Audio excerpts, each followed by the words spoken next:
47.91% vote cast হয়েছে।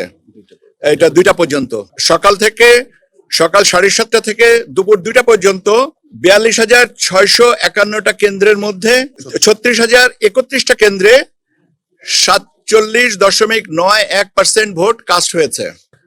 অভিযোগ আছে। অভিযোগের কারণে যদি অভিযোগ প্রমাণিত হয়, কারণ আমরা তো এখানে বসে তথ্য না নিয়ে বলতে পারবো না, আগাম তো বলা উচিত না, কারণ আগাম বলে মানুষ বিভ্রান্ত হবেন। সেই জন্য আমি অভিযোগটা যে অভিযোগ দেওয়া হয়েছে সেটা খতিয়ে দেখা হচ্ছে এবং সেই অনুযায়ী রিটার্নিং অফিসার ব্যবস্থা নেবেন বা প্রযোজ্য। এখন পর্যন্ত নির্বাচন পরিস্থিতি, আমি নিজে ব্যক্তিগতভাবে 2টা সেন্টারে গেছিলাম, গভর্নমেন্ট ল্যাবরেটরি স্কুলে আপনার এই ঢাকা কলেজের পাশে, আর আরেকটা হচ্ছে আপনার আজিমপুরে। ওখানে আমি তো সমস্যা দেখি নাই, বরং ওনারা যেটা বললেন যে দুপুরে একটু কি বলে ফ্লোটা কম ছিল, এখন আমরা যখন ফিরে আসি তখন দেখলাম যে ফ্লো বাড়ছে। এটা বোধহয় সাধারণ একটা বিষয়, প্যাটার্ন। আমরা যে শতাংশ শেষ পর্যন্ত কাস্ট হবে ওইটাই আশা করছি। ধন্যবাদ। Thank you sir.